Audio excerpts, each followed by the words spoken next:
and I am already excusing for those who cannot accept that we call each other by first name, but we've known each other for quite a long time, and there's a rather friendly family atmosphere here. Let us start with the something that most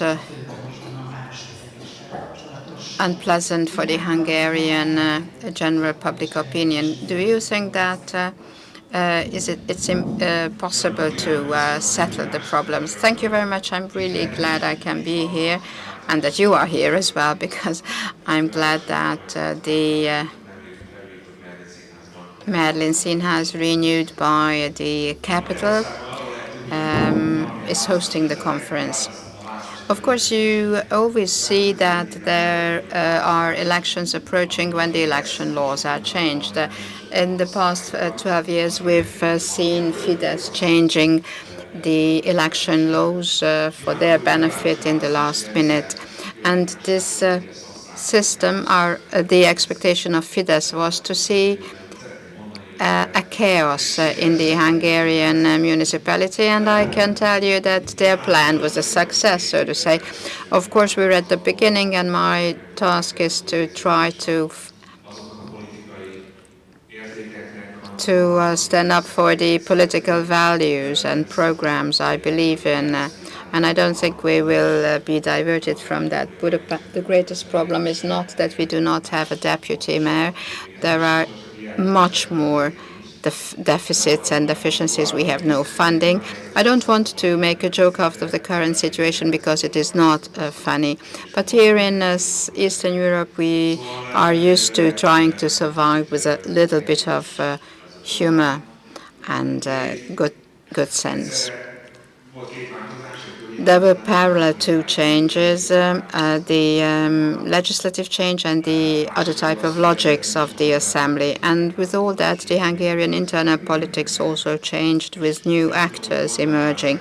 I don't know whether in the past 30 years we've ever seen a situation where 85% of the assembly are new, with all the benefits and disadvantages. We already see the disadvantages, and I hope we will see the benefits in the future. You said it's not going to be easy to stand up for left values in a strongly right-oriented assembly. Do you have to get prepared for that? Yes. The political values are less known of the new actors, and after the first and establishing session, my main impression was not the chaos and the chaotic processes, because I'm sure that all these will settle and then we will have more predictable moments. But what was clear is that this is two-thirds of the assembly is on the right, on the political palette. These are just signs, and I hope that it's just an atmosphere than a real trend.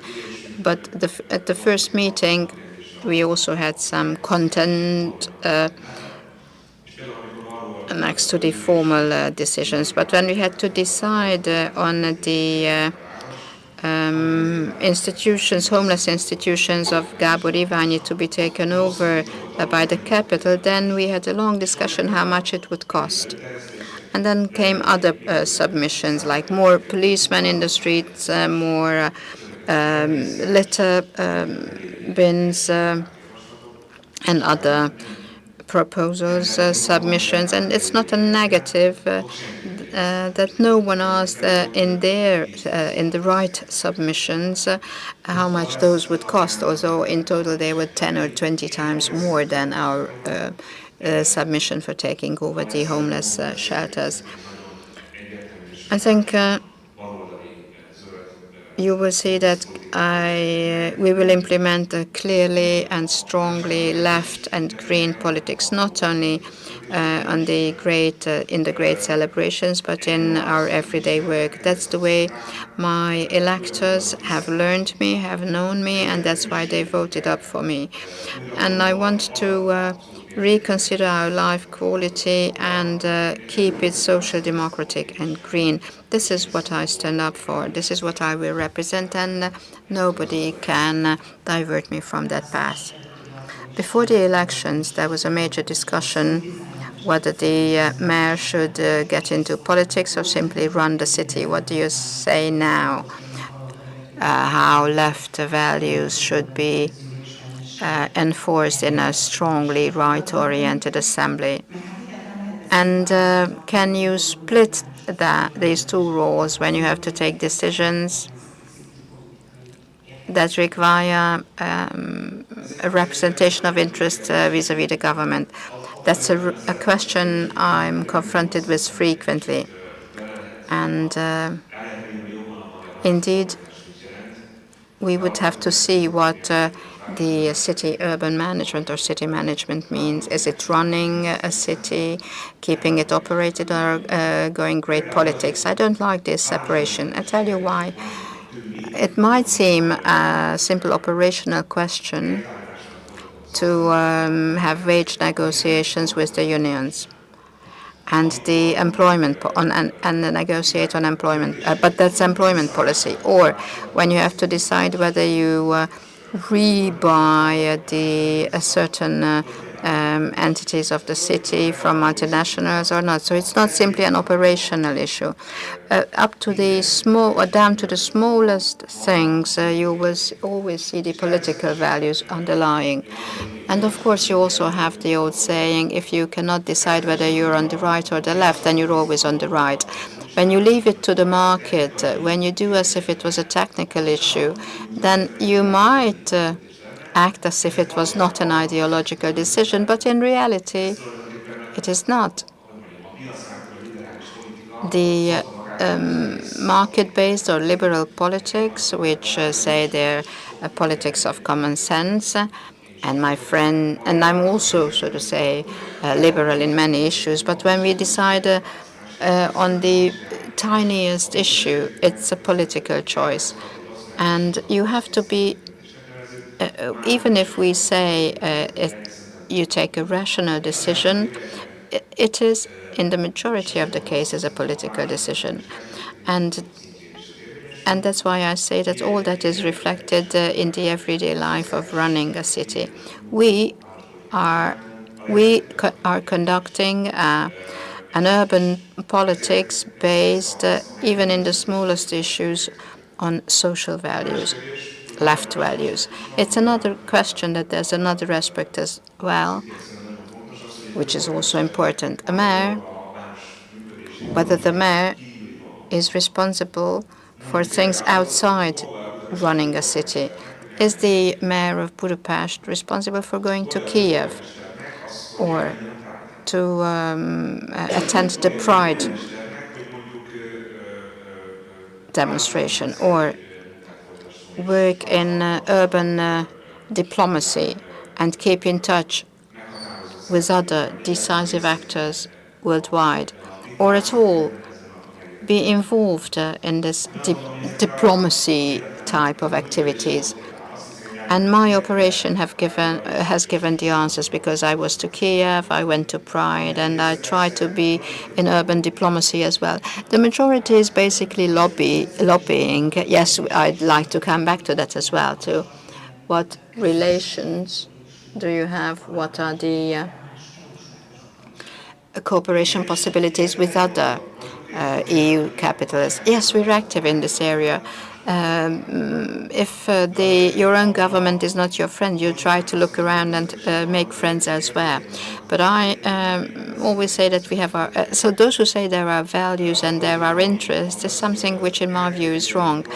And if you say that you stand up for your interests, making compromises in your values, this is, on the long run, a failure. It is not the interest of Budapest to give up the values, and it's not the interest of the country, by the way, either. And very often it's a dichotomy. Should it be based, the foreign policy of the capital should be based on values or of interest? We are proud of working on the basis of values. Budapest has clear values to guide its actions, but these values are not in contrast with interests, because when we say something is right, then that's also useful, because we believe in a strong, united Europe.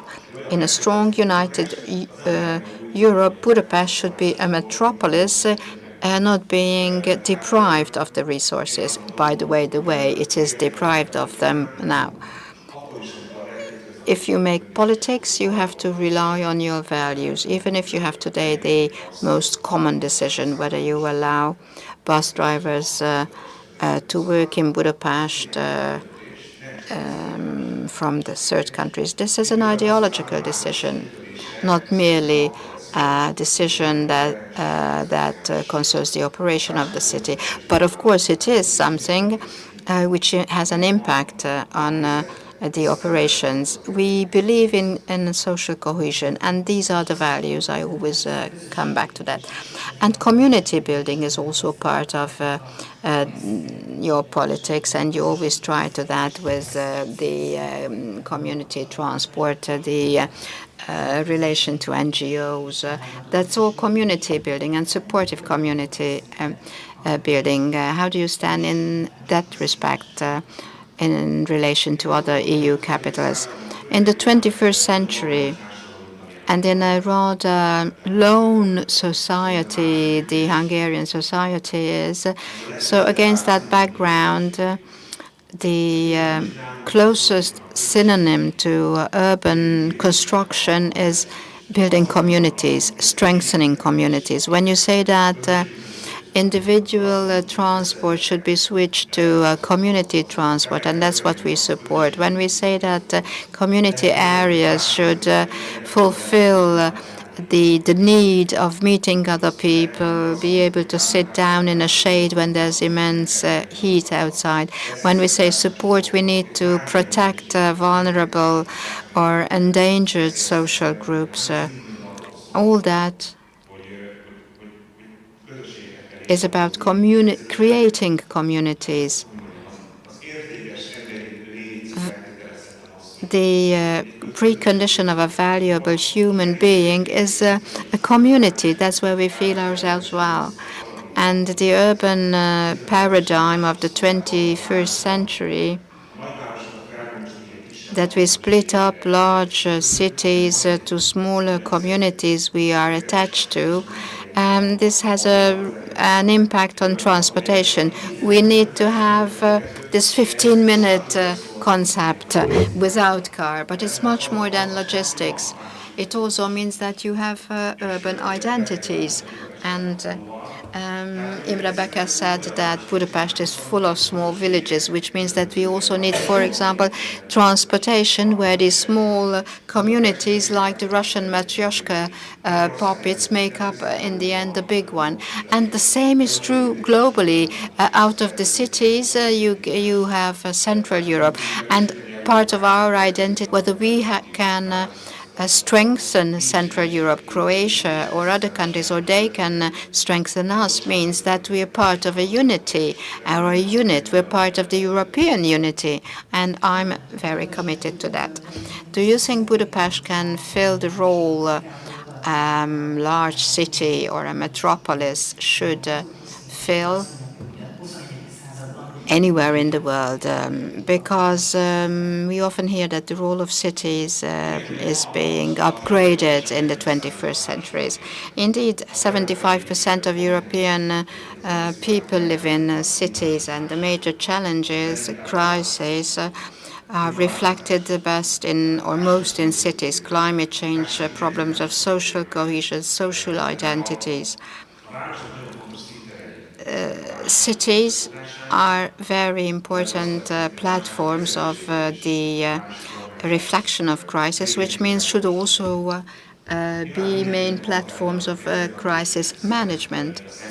Of course, even as we say it in Hungarian, even the saints try to first think of themselves, and people do it especially because there are no saints, which means that urban management should be much stronger linked to the European decision-making. Of course, I accept that that the predecessors and the nation states created the EU, and there the nation states are the major actors, whatever we do. But what is important is that we all have different ways of being related and connected to the EU. And the level of governance, urban governance, is also an important part. Politics were born in cities, and we tend to forget it because the local governance requires a bridge between politics and the people. And now I think that this bridge is somehow disappearing. And that's why the right-wing populists gain ground. If we lose this bridge between our local government and the local people, then the right factions will gain ground. And that's what you see in the EP. The ultra-right factions tend to talk more now to the center and to center-right. I hope I'm wrong. Budapest and the municipal system is made up of 300 representatives, delegates, and they know a clear area. And whenever people have a problem, they will contact their mayor, either the local mayor or the Budapest mayor. No one cares who, for example, would have to paint a bench in the street. They always will turn to their local mayor or the mayor. And we need to identify areas where citizens can be involved and politics in their original and noble sense can be given back to people. What should happen in your direct vicinity or neighborhood? All these, do you need more trees or not?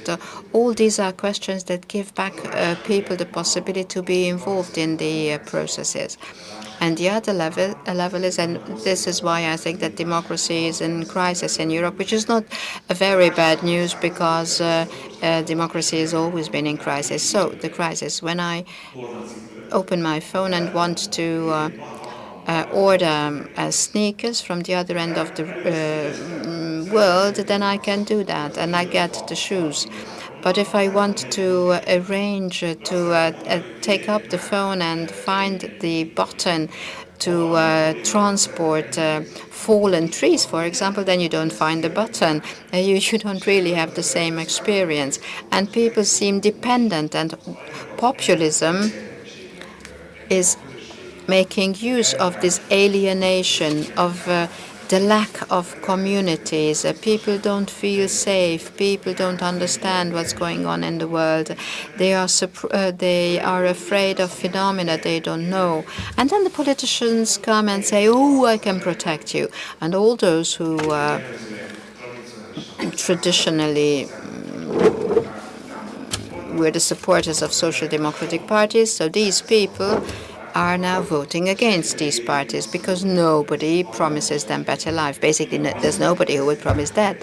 But the promise of getting a Creole identity, being Hungarian of any other nationality, so they get a strong support they can hold of in this drifting world.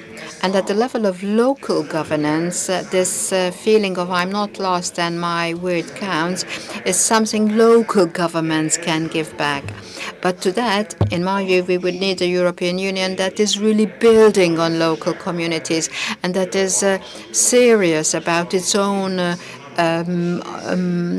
principles on solidarity and partnership. Several times the government was mentioned. What an impact this relationship between the EU and Hungarian government has on the Budapest governance, Budapest municipality. Well, this relationship is very similar to Jungle's book, where the bear slaps at a smaller one. So there are slaps given back and forth. Our relationship to the government is described as if there is a war there, but that is a very bad description because we do not have any arms, no tanks, nothing else. The fact that the government has a bad relationship to the EU creates a daily problem to us because there is such a tax deduction from Budapest income. As a matter of fact, we don't really see much from the production that Budapest generates. So we would very much depend on EU sources. I don't really want to enter into this discussion because it is difficult to say anything that is positive. Obviously, the EU do not have any other opportunities but to freeze or suspend various funds. But at the same time, here in Hungary, civic organizations, oppositional municipalities suffer from that. So anyway, a 2-day-long conference should be organized about this topic in order to discuss all aspects. So the bad relationship between the government and the EU creates enormous problems for Budapest municipality, but also for the whole society. We do have various reforms that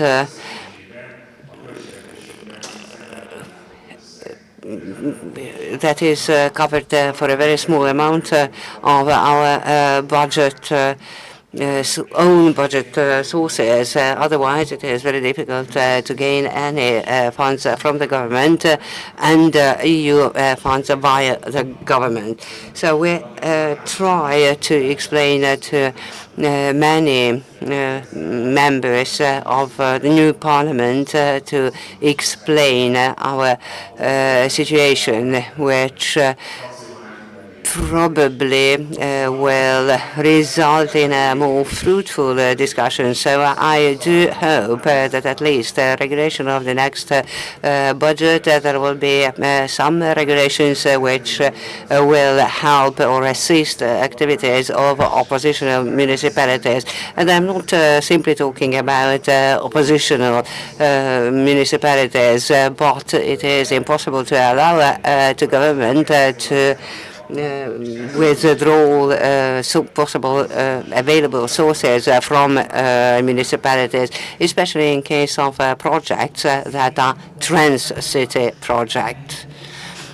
You can also speak about climate reforms, climate objectives, environmental issues. We can look back to the past 5 years, but probably it will be more exciting to see what your plans are for the forthcoming 5 years. In order to catch up, obviously we need to develop and elaborate strategies, and this task has been considered as a very important one for the past 5 years. We do hope that sooner or later we will have money because we have excellent strategies to spend possible future sources on. Budapest is part of the mission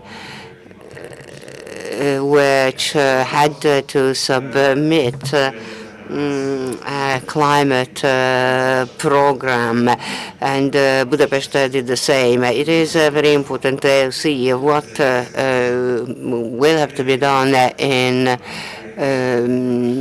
order to fulfill, realize, implement climate changes, at least to be environmentally neutral. Lots of money is needed for that, but anyway, by that, huge structural changes might come, which would help internal consumption as well. So we need to speak about long-term goals, but also about the goals, short and mid-term objectives. We also can speak about healthcare. Obviously, whatever is possible to do, we try to do. To invest in human capital is the best investment, but that is not very much understood by the government. So we try with our very modest instruments and means and opportunities to spread progressive ideas. But of course, if a government spends just 2% of the GDP on education, then what else could be expected from such a government? You mentioned climate objectives. Yes, those are about how to change, how to restructure public transport to reduce emissions. The city of Budapest is just partly responsible for all that. Anyway, we do have a program on electrification. We make lots of energy efficient investments. So as far as ourselves concerned, we have lots of plans. We are very close to climate objectives of the European Union. So anyway, we can implement all plans and investments if there are sources to do so. The most important is that in Budapest, most of emissions derive from heating. In this area, we are lagging very much behind. It is very difficult to understand that why Hungary is not doing anything in this field, though it would create a number of jobs, would vitalize internal consumption because, and that is also very important from a climate protection point of view. So I think that energy efficiency of the population would be one of the most important goals, but the government do not share this opinion of ours. Budapest uses enormous amounts of energy for heating and other sources, but without money it is difficult to implement anything. What about cooperation with other cities? Would that help? Yes, of course. I remember that I gave my one of my first interviews to a Polish newspaper, and I became a mayor of Budapest during the previous cycle term, and then on the next day I got a phone call from a Warsaw mayor. And beginning from that time, we have a very close cooperation. Today, I see that many city mayors would like to survive living under governments that is similar to Hungarian one. So I these days receive phone calls from Italian mayors, even from Dutch mayors. So this is a field where we can give them certain advices. I would prefer not to give advices what to do in in such kind of a situation, but progressive leaders of cities are living in a difficult period, difficult time, because urbanism has infected many cities and countries. We are running out of time, but anyway, there is one more very important topic that is closely related to solidarity. So could you give us an advice or an idea what kind of programs you can contribute to solidarity, how you can make a progress in this field. We also have to talk about housing. Well, it is not very often that in a public politics there is a very deep crisis like what we have today in Hungary. Even government feels necessity to interfere. If I have to prioritize things, issues that have an impact of Budapest life, and then I would mention housing. In real estate prices have increased mostly in Budapest, so the gap between income and housing costs is the largest in Hungary. Actually, the government also introduced certain measures that deepened this critical situation. It seems that today even the government understood this problem, and they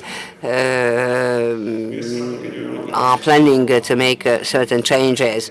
We have put together a huge housing program, which would be the outstanding program for Budapest, which would be possible to start with even tomorrow if there were EU funds. So, underlining the importance of housing, I would say that the biggest risk for Budapest is the following. Urbanization will mean that population will, not Budapest's population is going to increase, but the population of agglomeration. And then there will be a negative spiral due to very high prices within Budapest.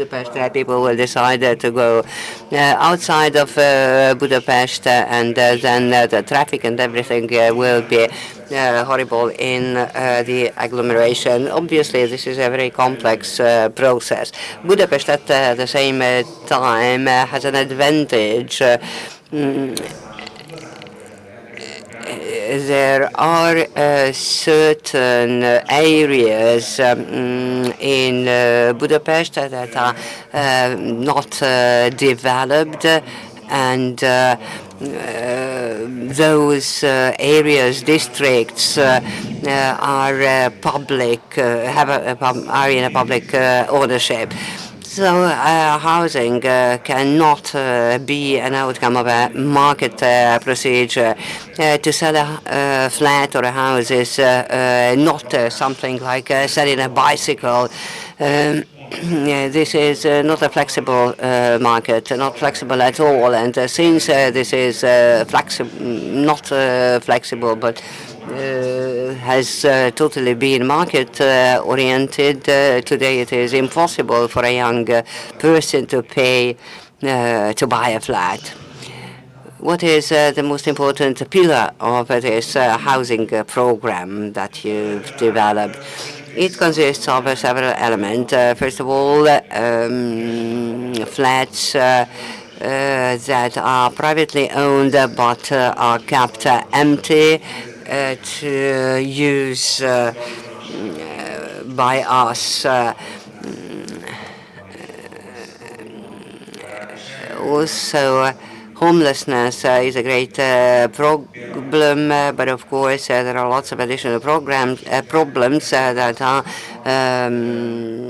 that derive from housing homelessness program. So I think it would be very important to begin with this program. This would be the first step to deal with housing problem of Budapest. But of course, this would be just the first step anyway, an important one.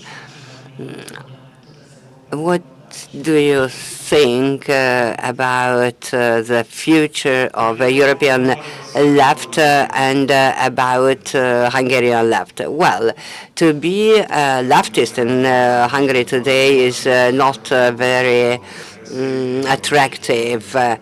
There have been some left side parties that sometimes were successful. Sometimes they decided to choose a third direction of development. I think that in Budapest it is not, we are not really living in a time where left winking is not very much in fashion, but I do believe that social democracy and political program that I believe in would really be very well, or could very well be represented by left parties.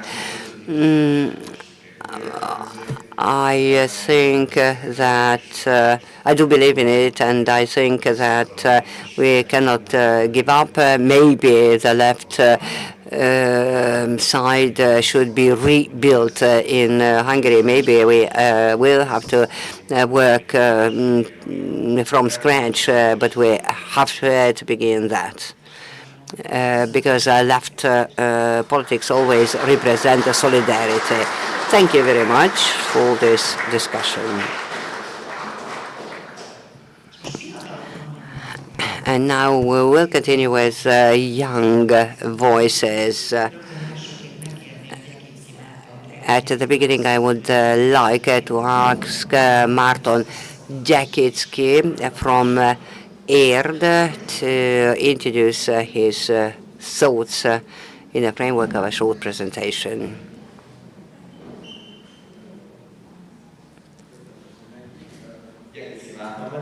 My name is Marton Jaksity. I am 19-year-old and years old, and it is me who was blamed being frightening, not being frightened from Orban. I think that many people ask the question, why did I ask brave questions from Orban? Why did I do that? Because Orban Viktor has grabbed the youth of my generation. I think this is a very important topic. We have always known that this is a topic we should talk about. Today in Hungary, as a young person, to deal with politics is extremely frightening because elderly people decide about our future without asking our opinion. I started university in September at the Faculty of Sociology. I was totally surprised that the majority of my classmates are not really interested in politics. Why? Because they are not listened to. So this is a very hopeless situation. There is one single solution for them to leave the country and go abroad. But I don't think it is their fault. It is the fault of the Hungarian government which does not care about Hungarian youth, though Hungarian youth means a very important part of the Hungarian population. In '56, there was a revolution that was started by university students. The same was true for the freedom fight in 1848. So we have to deal with the youth, and this is why my request to you is listen to the young people, communicate with them as they, in a way, how they communicate. Communication today is very much on social media. This is something very new, but I think social media plays an increasing role in politics. So we need to act together in order to have a safe future.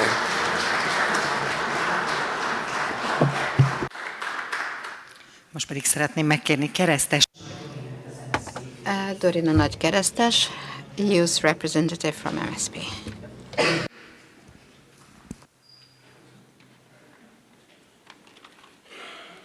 Tisztelt résztvevők, kedves barátaim, én nagyon nagy örömmel is büszke. Dear friends, I'm very proud to be able to stand here. A young woman in an international event at the age of 18 is something very important to me. I'm proud of that, especially at your event. It is a pleasure to me to be here. And also to my organization, because we host your event in Budapest. This is important. Our organization is trying to make the voice of young people be known so that we can be taken seriously. And events like yours give us opportunity to present what we can, that we can present new things to the challenges ahead of us, that we can be involved in the joint decision. The future of the European left is in our hands. We have to think jointly about that. We see populism emerge and the democratic values decline.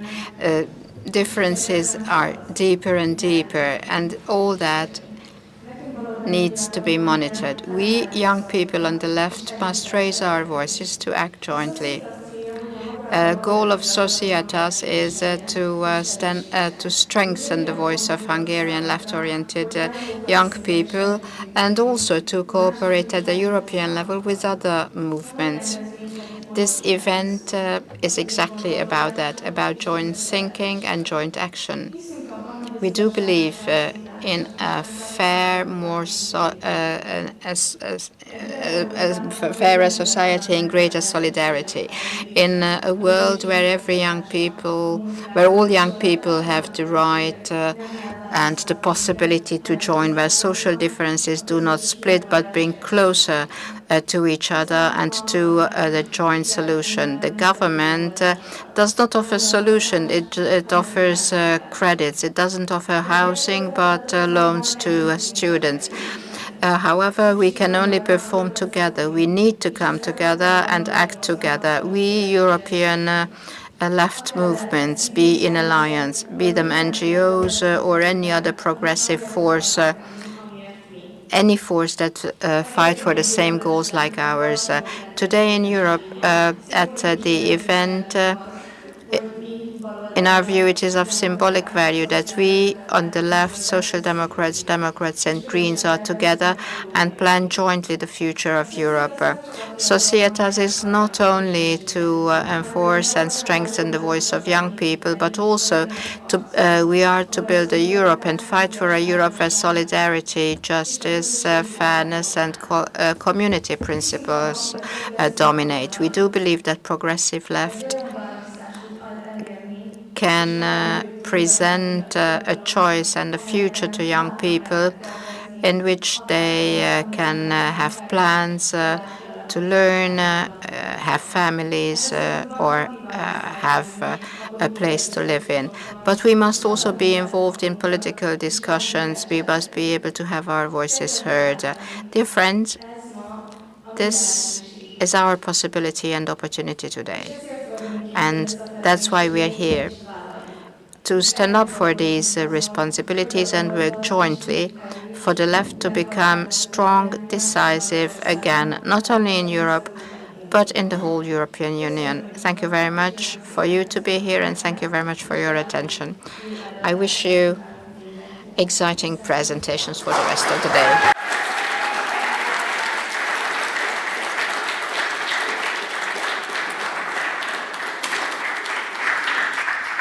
És jöjjön a harmadik beszéd. Let us ask the third speaker, Tanya Čakić, representing the Democratic Dialogue Network.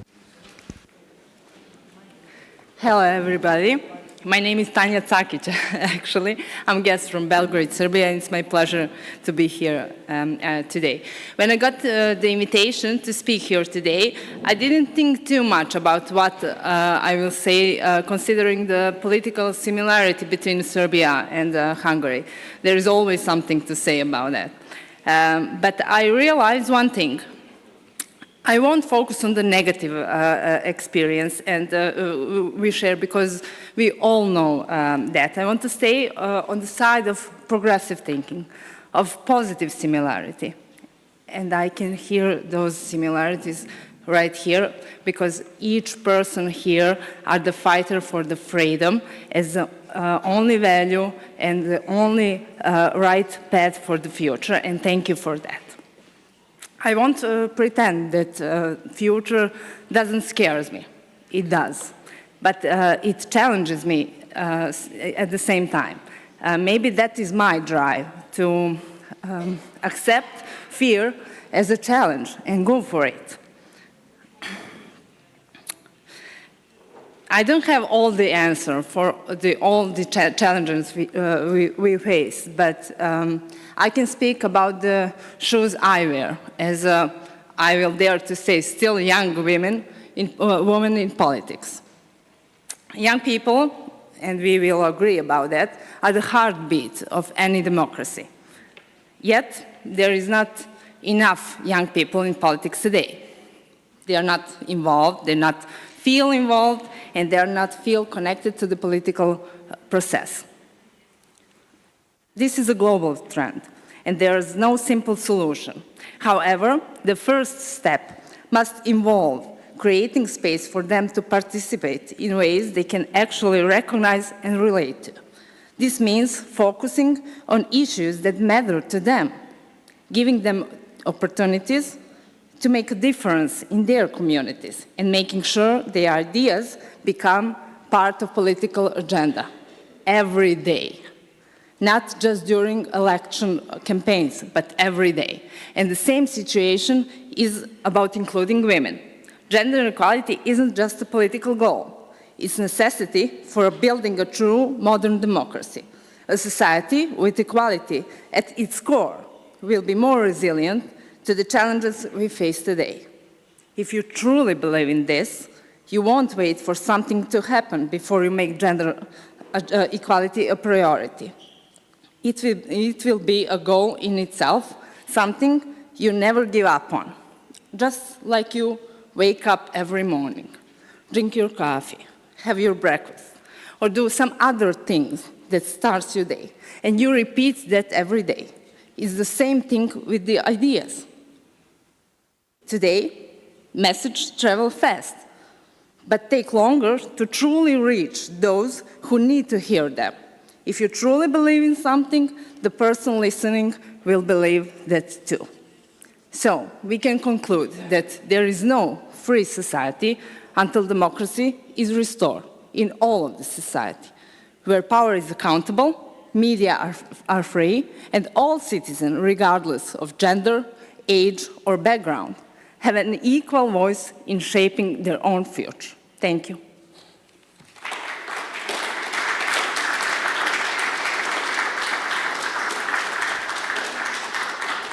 Viszonylag világos az igény.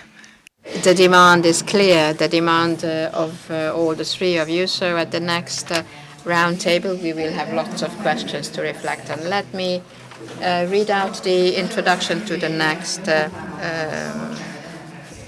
talk. Hungary's future lies in a Europe where freedom, democracy, and social justice prevail.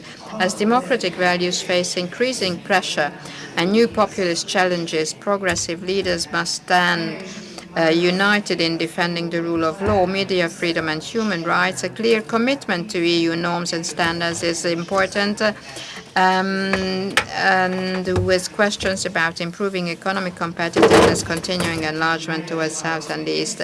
May I ask President of FEPS, Maria João Rodrigues, to come to the stage, Zita Gurmai, Vice President of MSZP and President of PES Women, member of one of the founders of FEPS, and Ágnes Vadai, Deputy President of Democratic Coalition, member of the Hungarian Parliament.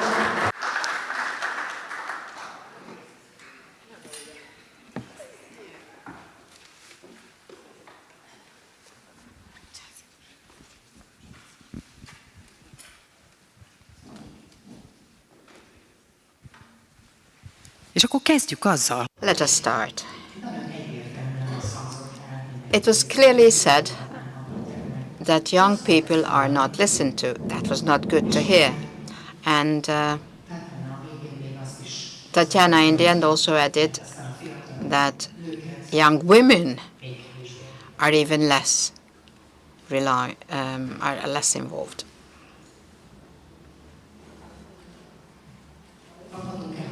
Can we get a third or a fourth mic? Either can we get yet another mic, or shall we pass the mics on? Adogatjuk egyenlőre. We're passing the mics on. Who will start? Okay. Look, I cannot speak Hungarian, but let me tell you that I'm really very pleased that we could conduct this call for Europe here in Budapest in such a special moment. Because the call to Europe, as I announced yesterday, is about bringing a strong voice, progressive voice, to the country holding the presidency of the Council in the European Union. And we could put together a remarkable set of speakers. And the purpose is really also to strengthen the voice of progressives in Hungary. And I think that throughout these panels, we could identify many good ideas for the time to come. Nevertheless, if you allow me, I would like to attract your attention for something important which will happen here in Budapest in a few days' time. The 8th of November. Budapest will be under the spotlight of the entire European Union, because you have a special summit of the leaders of the European Union coming to Budapest.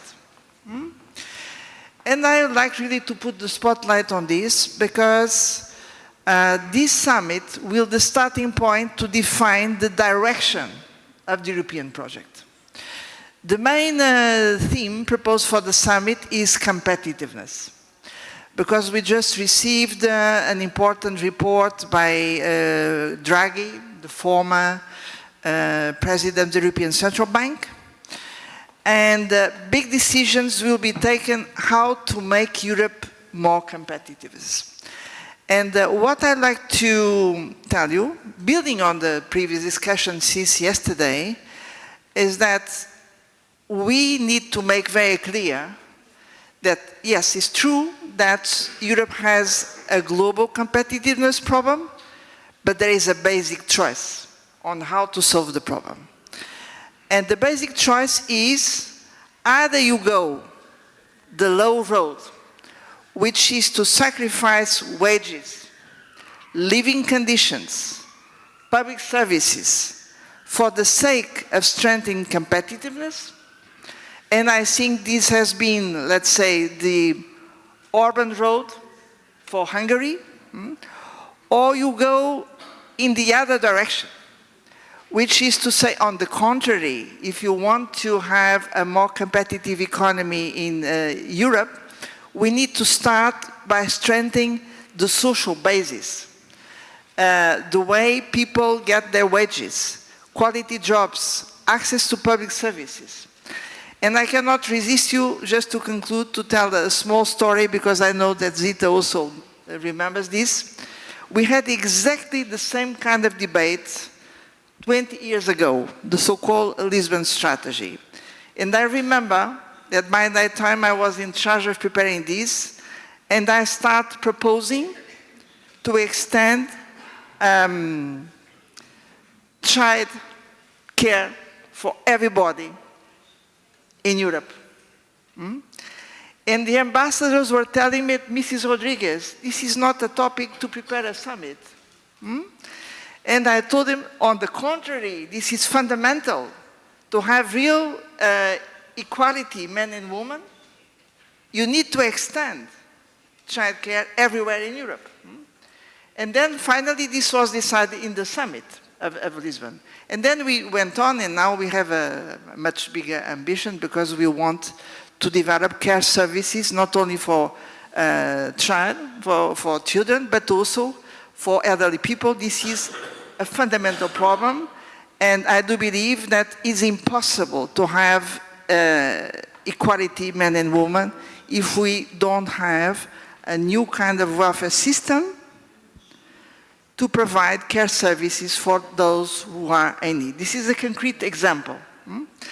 But so my invitation is pay attention to the next summit, because you have all leaders of Europe coming here to Budapest and hundreds of journalists. So you'll be in the spotlight. But you can be sure that our progressive family, which is one of the two important political families in Europe, will make very clear that urban choice is not our choice. We have a completely different view. So this is my starting point for the discussion. Ezt akkor a fiataloknak is. So this is something which is a message. This is something which is a message to young people as well. And you almost answered my second question, but may I come back to the first one, Zita? You really have to listen to what young people have said. Unfortunately, the interpreter doesn't hear the speaker. Sorry, the interpreter doesn't hear the speaker. The mic is not on. The microphone is not on. The interpreter is extremely sorry. We can't hear the speaker.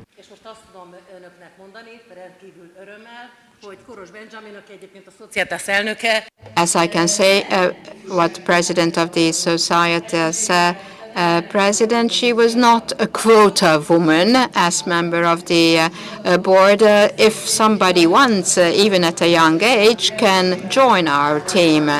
And I'm glad to tell that she's in the board of MSZP.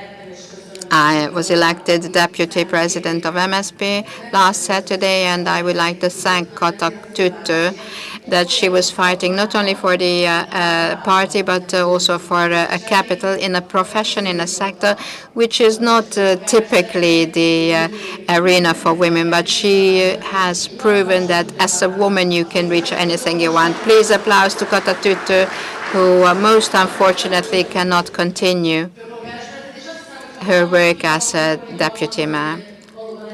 Indeed, it is a problem that we didn't manage to reach out for young people. Kata is aware of that as well. We've both been candidates for the last June elections, and the Hungarian people decided for a shift to the right, and there are only 2 among the 21 deputies who are young in our faction. So, but we have a lot to work.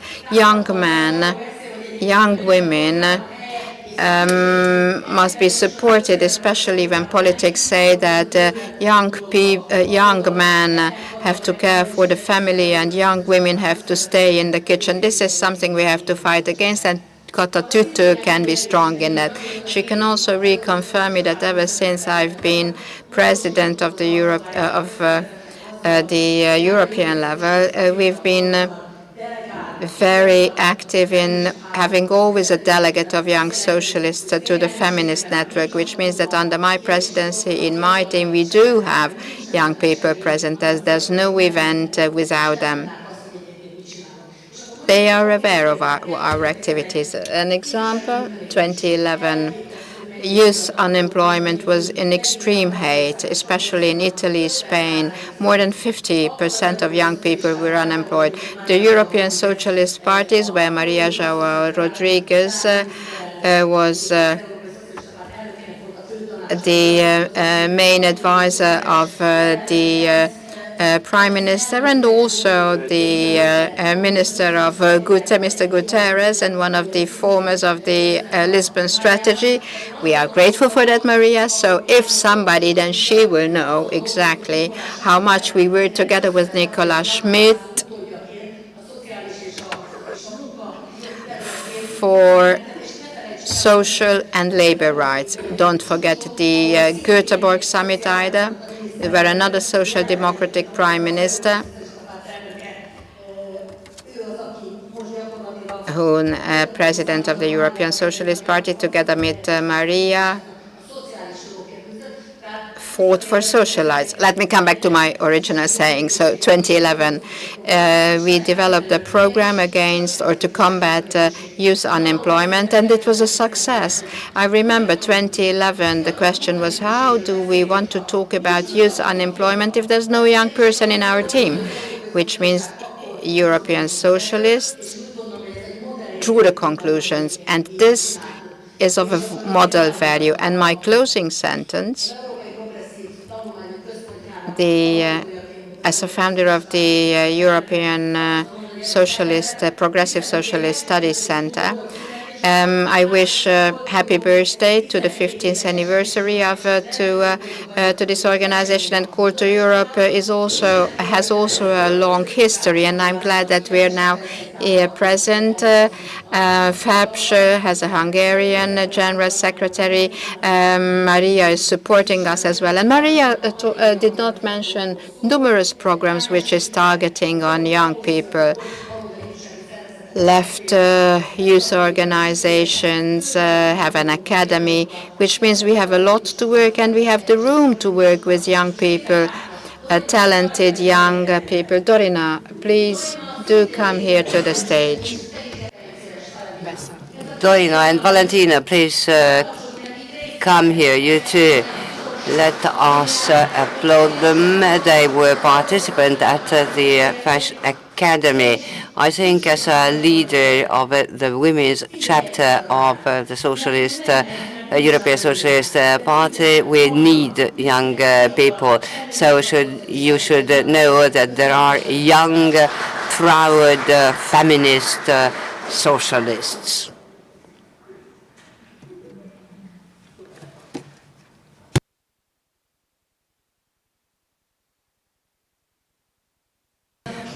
Thank you very much. First of all, thank you for inviting me to this event. And then I will continue with what Marta Jaksity mentioned. There are elderly men and women deciding the fate of young people. Probably I am one of those as well. Despite of all that Zita has mentioned, what the socialist movement did in favor of young people, despite of that, if we go to the street and if we ask young people, whoever walking in the street, and ask them, what do you know about European Socialist Party? What do you think the main motto of the European Socialist Party is? No one would give us an answer. And I don't think this is a fault of young people. So I don't think that the changes should be started on the youth. We have to change our approach. Maybe in Europe, the European Socialist Party, at all events, at all programs, are distributed and well known in Western Europe, but in Hungary the situation is not the same. So one might ask a question whether East and West is equally treated in Europe. Then the answer to this question would be no, not. Just like in NATO, West and East are not equally treated, neither here nor there. So our main task is how we can regenerate the interest or to create an interest in order to eliminate that huge difference between West and the East. Our experience here in Middle Europe, in Hungary, have the feeling that we are not treated as Western European youth, as Western European politicians. So we have to do our task here. I don't know why. Maybe due to corrupt Hungarian politicians, Erasmus program is not any longer available for the Hungarian youth. But at the same time, our responsibility is to seek opportunities so that the youth in Eastern and Central Europe would see what opportunities the EU provides. I don't think that just speaking about elderly people, as it was mentioned by Martin Jaksity, is an excellent opportunity at these events to talk to each other. We have to find ways to talk to young people. I do agree with what Jaksity mentioned, namely that young people are not interested in politics, but I am sure they are interested in discussing housing issues, employment issues. I am sure that they would also like to have a safe future. Sooner or later, they would like to have their own families. They would like to have a future in their own homeland. But today, what we see is that the majority of young people would like to leave the country after the secondary school. And it is not Hungary, the single country like that in Europe. I could list Romania and actually many other post-socialist countries. So these are the problems that we should find ways to attract young people where they could have much more chances to talk to Western European young people, because we know that the problems for young people in Austria, in Italy, in Spain are different and different from what we have here in Hungary.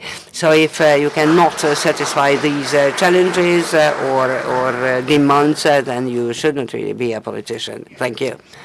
I'd like to come back exactly about this by saying that right now the European Progressive Family is preparing a full-fledged agenda to meet young people's needs and aspirations. And the discussion is around the choice. Because yes, it is true that in Europe we have the freedom to move, but we should also have the freedom to stay if we decide so. And so we need to ask, what are the real conditions for young people to choose if they want to move or to stay? Now we have a big concern with housing. And this is a general problem across Europe, to make sure that young people, they have access to affordable housing. Second is, of course, the quality of education to pave the way for the jobs of the future. But the third is really to create the jobs of the future. Because we are now moving to a completely different kind of economy with the green transformation and the digital transformation. Some jobs will disappear, but many other jobs should be created. And so we are really keen to prepare the jobs of the future by involving young people. They are the ones who will be there. And let me also recall another thing, because we have the author here just in front of us, the Secretary General of FEPS, when he was Commissioner of Social Affairs.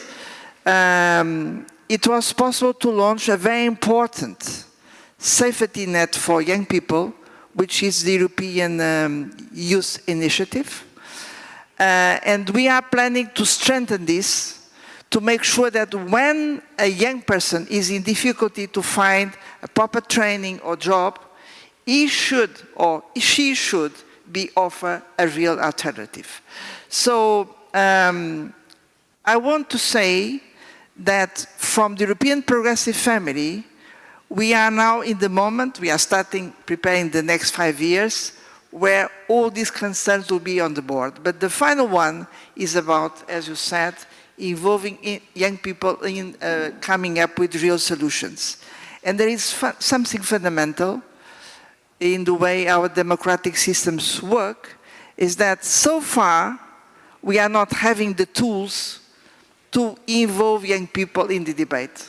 So there is something to be done regarding the way we conduct our democratic systems.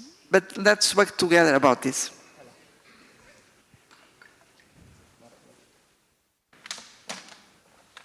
Jöjjön a következő körkérdés, ami azt gondolom.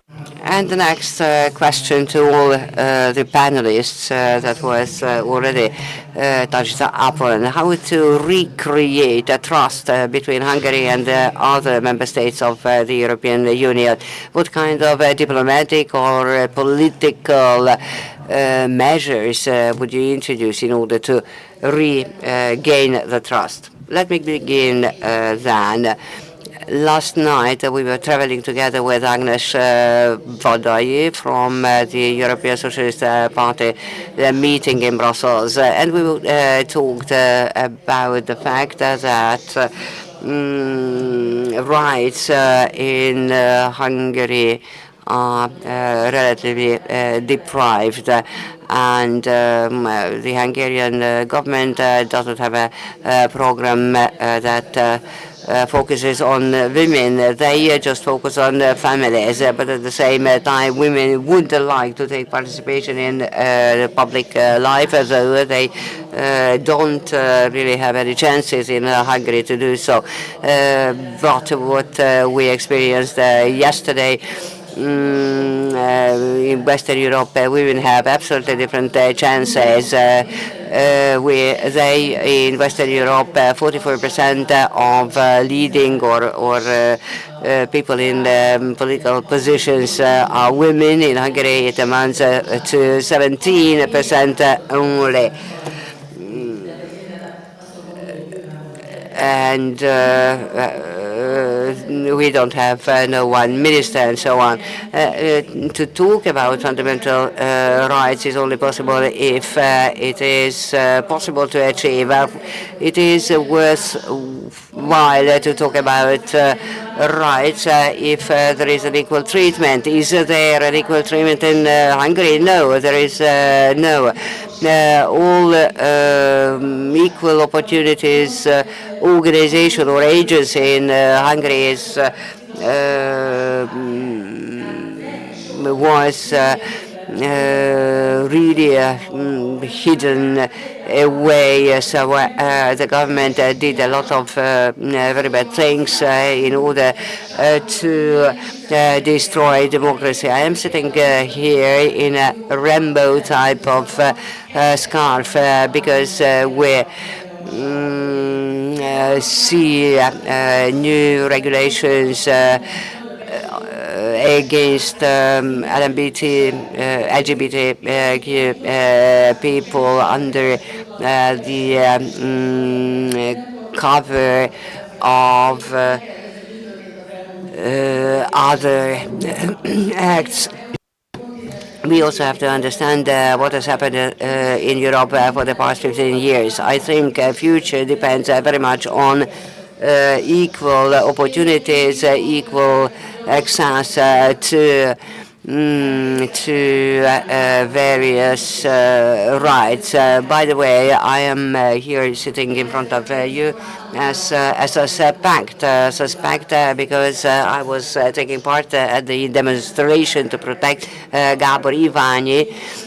What kind of democracy are we talking about if just for participating in demonstration would create a legal process?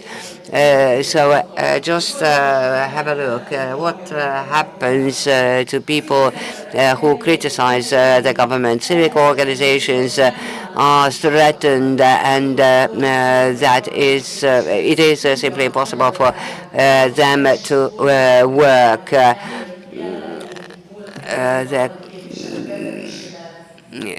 There was recently an event in the center of the European Parliament, inviting lots of people from around whole Europe, mainly representatives of politologists and public institutions. But of course, the pro-government public policy institution in Hungary did not go to that meeting simply because they didn't want to listen to democratic rights. I could also quote the case of András Fekete Győr, who held a very interesting speech at Parliament. He was very brave, and we should remain brave to, in order to restore democracy. So even from here, my message to Gurmai is that I'm not afraid.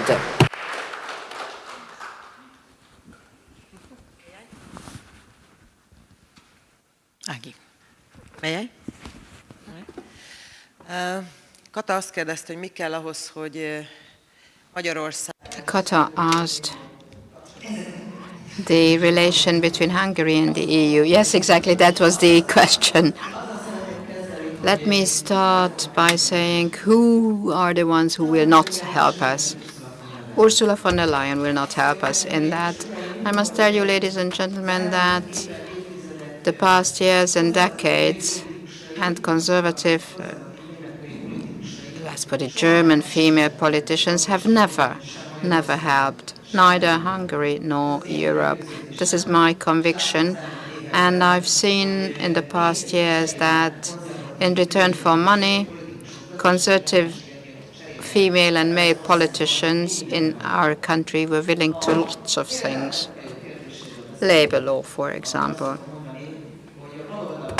The left was the only, and the Democratic Coalition and their alliance, the Hungarian Socialist Party, were the only ones who protested in different forms against demonstrations and others against the new labor code. I've never heard that powerful women from the right would have stood up against that. So don't expect any help from conservative female politicians, among them Ursula Leyen. Don't expect any help from the European right either, from the EPP.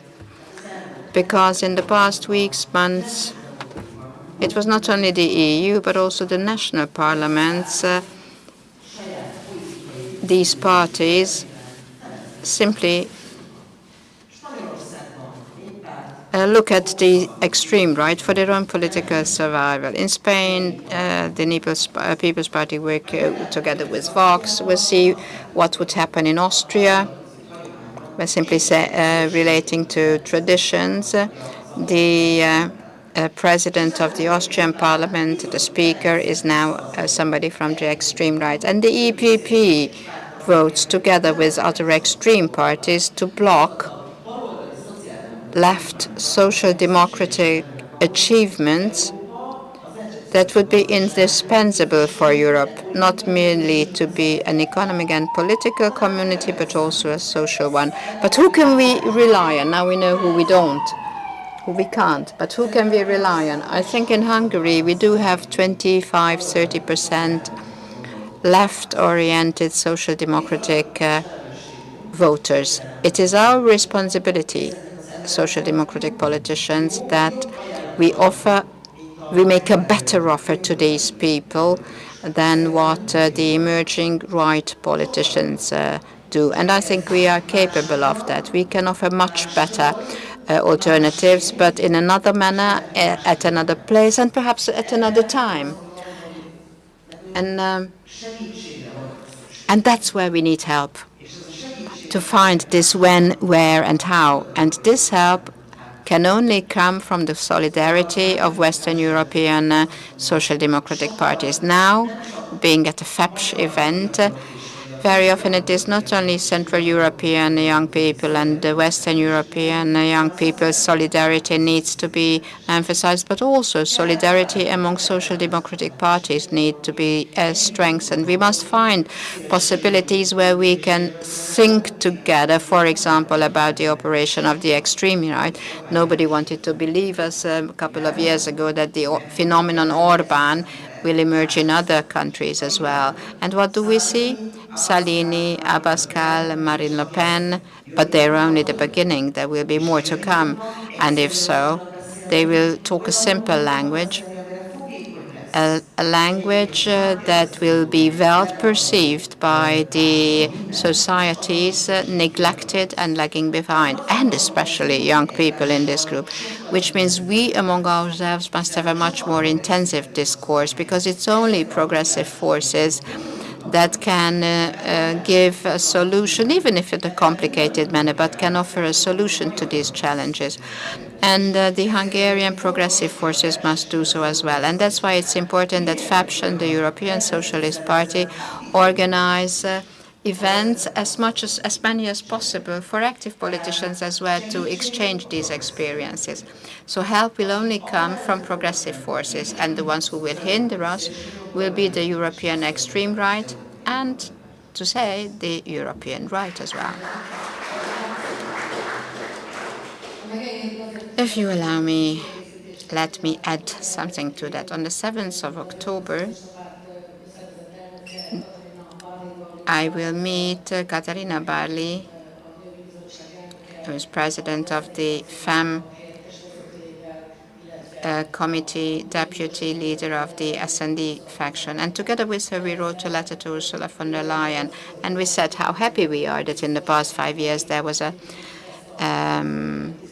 somebody who was appropriately responding to the responsibility for polio. And although Laszlo can tell that he was also responsible for the same equality area, he was fighting for equal pay for equal work. That's where basically the campaign started. Ursula von der Leyen could not answer the letter in which we say that European feminist organizations are dissatisfied with the fact that crisis management is now in the same portfolio with women. Well, you can imagine what this means. What we said, that there should be somebody who supervises the commissioners, and every issue referring to equality will be controlled by this person, so the portfolios. And there was no answer. And then we turned to the general public. But in the European Parliament, the balance that was between EPP and S&D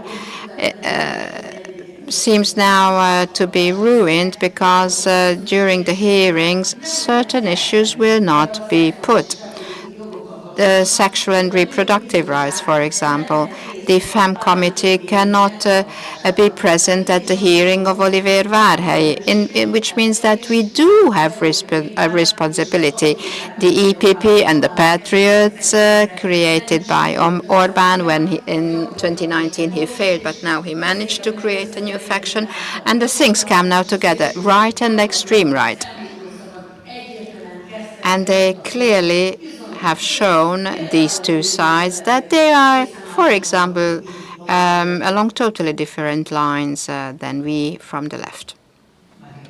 I'd like to come to the question you launched. How can we build common trust? And I believe that we can build common trust when we start building together stronger European solutions to address common problems. Let's think about the pandemics, something all of us will remember. It was when we finally decided to come up with real European solidarity on the access to vaccines, on supporting jobs, on saving lives. This is where we starting trusting each other.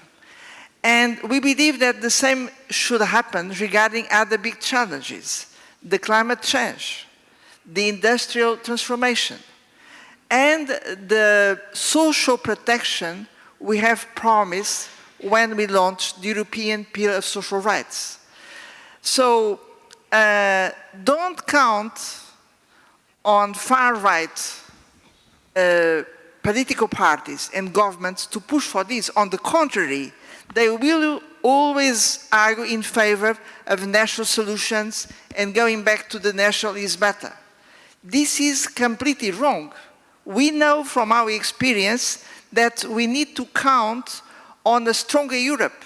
This call for Europe, by the way, is under the label, we Europeans, we want to have a free and fairer Hungary, And Hungary needs a stronger Europe to deliver this.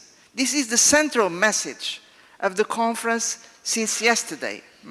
So the political family pushing for these stronger European solutions to protect all people is the progressive family. But in the end, let me conclude with this word. I know very well that I'm not impressed with Orban's message, because I know that in the end, the Hungarian people remains, large majority, a pro-European people. So we can trust you. This we know. And that's by putting citizens from Hungary in direct dialogue with citizens from other countries that we confirm exactly this intuition. I don't believe the Hungarian people has changed the mindset. So basically, you remain strongly pro-European, and we will work with this. Muszáj, hogy erre reagáljak, drága. Dear Madam President, I must react to that also because in the past 15 years there was a very heavy brainwash here in Hungary. And as I said, out of 21, we only have 2 left MEPs is a clear sign for the shift to the right in our country. I can reconfirm what Ágnes Vadai said. It is shocking to see that how multinationals look at Central Europe. In the West, workers work for fair wages under good conditions. The same companies pay here much less in terms of wages for the same work, do not provide for workers' rights, the ones they guarantee in their own countries. This is unacceptable. We cannot say that we are cheap labor because this is exploitation of people, and we Hungarians have the right to benefit from the same workers' rights and people in the West. We cannot always remain to be in the periphery of Europe or simply an assembly factory as Orbán does it now. We must have a role in the decision making, and I did mention the macroeconomic conditions. Of course, I stop because my time is up. What happens to the tax system, that it's not only unjust but unsustainable, a system that serves the benefit of the rich while working people try to survive among ever worsening conditions. So this system must be changed. Otherwise, the gaps in the society will become deeper and deeper. And we do not want to leave a split society behind to our children. The employees must be respected and supported, because the European economy must not fund the welfare of the richest from the taxes of the poorest. This is what we have, Social Democrats have to say. And now, to conclude, once I already was a candidate against Lajos Kósa in Debrecen, and you might remember Peter Pordy. Do you remember the 800 billion corruption case with Lajos Kósa? Has he ever been brought to court for his corruption case? No. This is the reality of Hungary, and we all have to change on that. You must be for sure that together with Kata and with our young female colleagues, we will work against that, because they are convinced, just like ourselves, we need an intergenerational dialogue if we want to have change. And I must leave now. I'm extremely sorry, but I have to leave. By the way, Tamara Tribic, who used to be General Secretary of DSP, run a study that I am also taking participation in, and that study is about populism. So thanks to FEPS bringing this event to Hungary. And I would like to ask for a an applause to David Grimaldi, because he has done an excellent job. He is sitting over there in the 6th row. His life was a very much devoted life. So thank you very much, and I will. We actually just have 4 more minutes, so I would like to ask you for closing remarks. As listening to you, I think that we can go back to the original idea that how much the young are needed in order to revitalize the left political side. Unfortunately, young people do not take that much care about homeless people, about political issues. So I think we really have to focus on attraction of the young. How to attract them? What do you think? I will say a couple of sentences so that Maria would have closing remarks. It is impossible. It is impossible not without the youth, but without anyone. It is impossible to revitalize democracy. Modernity does not mean that someone has to look 20 years younger. Modernity is to understand problems of the youth. If we listen to them, they communicate in a different way. They simply use different technology. They have different problems. They do not know ours names. They know something different. They live a different life. When we used to be about 20 years of age, we didn't know active politicians. We knew them only if some kind of a scandal was made by them. So we need to understand techniques used by the youth. We have already experienced certain successes. There are successful politicians who managed to communicate with all generations of the society, who managed to communicate with men and women. Let me give you an example. The Portuguese Socialist Party lost the last elections, but then later on they were very successful during European parliamentary elections.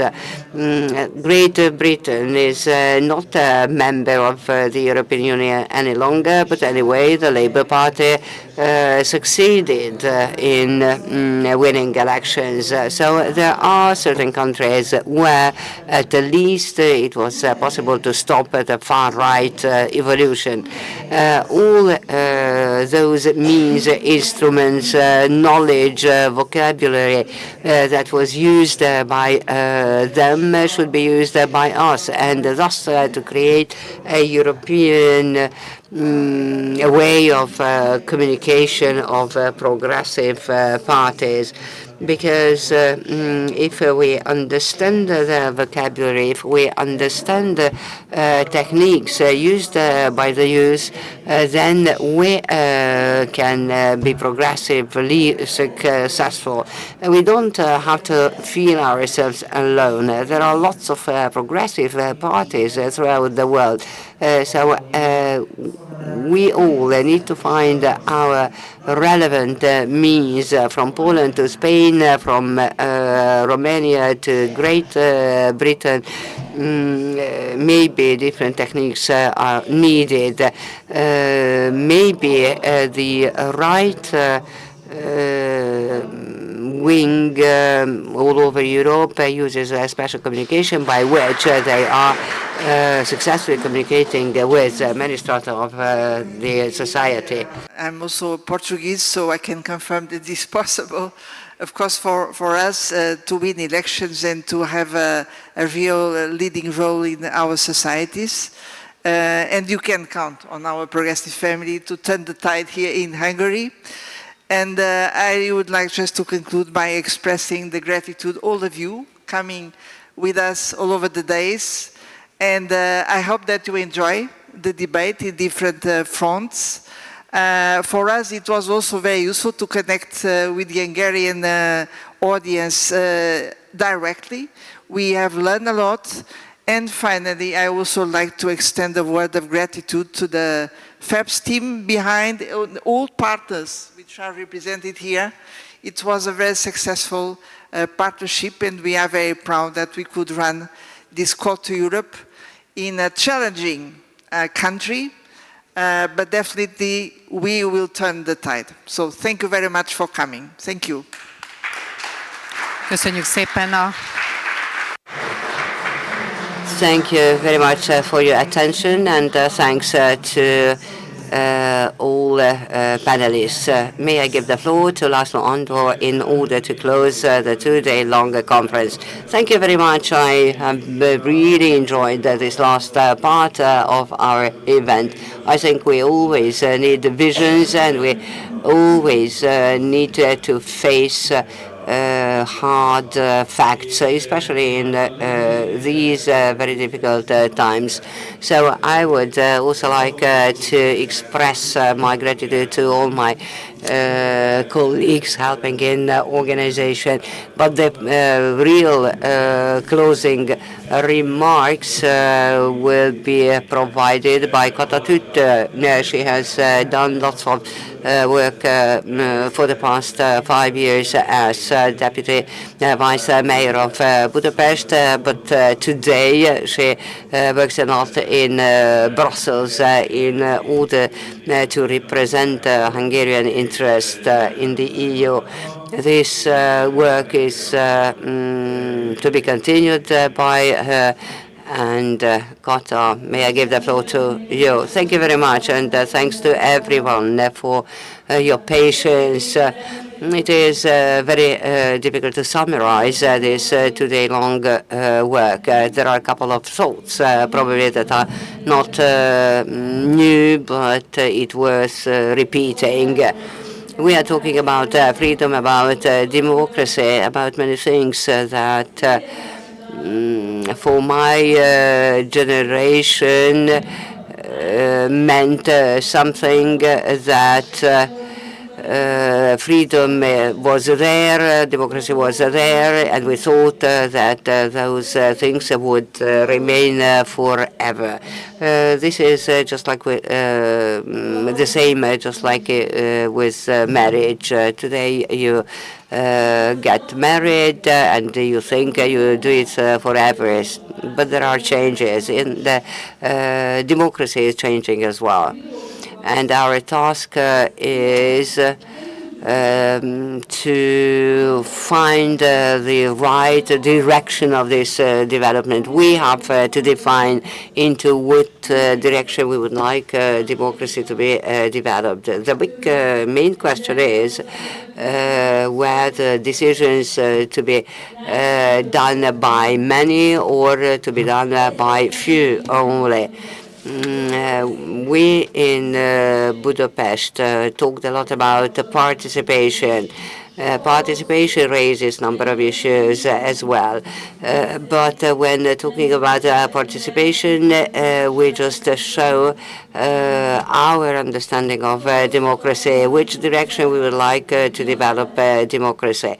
We would like as many as possible people to participate in decision-making processes. It was the Hungarian Socialist Party when Hungary joined the European Union. Thus, we have a responsibility, and we have to work on keeping Hungary in the European Union. We need alliances both at home and abroad.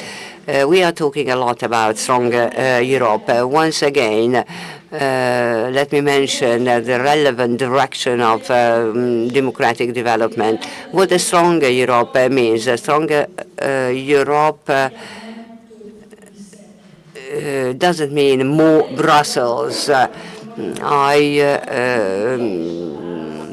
think that I am fed up with those answers to all the problems that has been given by the government, namely that if there is a problem, it is Brussels to blame on. What happens in Hungary? What happens in Budapest? Where are last reserves of democracy? Last reserves of democracy are in hands of municipalities. So it is a municipality is not just about providing public transport, but also to show another way of future to fight for freedom. Municipality in Budapest fights for freedom, and freedom can only be demanded back by those who fight for them. In order to maintain those small reserves of democracy, we need money. Money can only be provided by the European Union. So we needed to bring funds from the European Union to Hungary. I don't think we have to argue about it. Yes, of course, we have lots of things to do with women, with the youth. We need to do a lot in relation to democracy. We have to understand that all what we have thought in the past must not be true today and must not be true in the future. Everything is changing very fast. Everyone is in an unstable situation. Everyone needs some kind of stability. So we have to work on that. We talked a lot about women today. We have to work we have to elaborate a European program that understands women's fight. I am saying that in Hungary, where actually women are hiding away. So there is a lot to do, but I am an optimist. So this is why we need energy. Who the pessimists are? A pessimist person is a person who, in majority of cases, is right, but is not glad about it. And who is optimist? Optimist is a person who thinks that the future is unstable, and this is why does everything in order to have a better future. So this is our task, the task of European socialists. Thank you.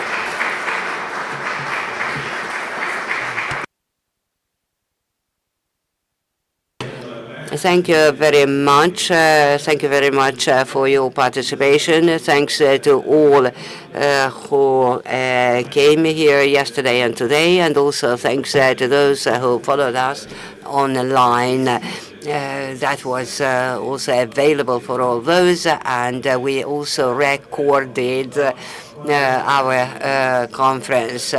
Panelists took participation in a departing symphony pending on their flights. And may I not forget about organization team. They have worked a lot.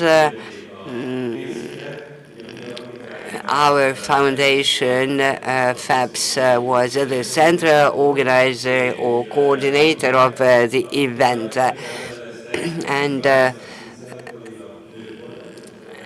Vanessa Visa was very much responsible for coordination. She has already left anyway. We needed to approve them, and also all other organizers. I would also like to thank colleagues working with the press.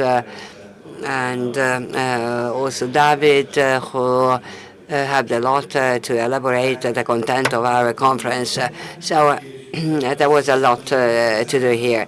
And finally, I would like to mention that you can rely on the future. You can also prescribe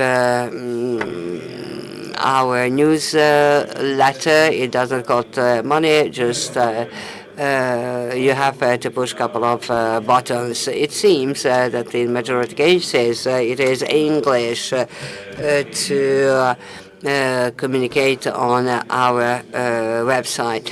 Whenever we visit a country, we try to communicate on local languages well. So majority of our publications are available in English. So you can download all our publications from FEPS website, or you can also contact organizations that logo which you can see on the slide. Thank you very much and have a nice weekend.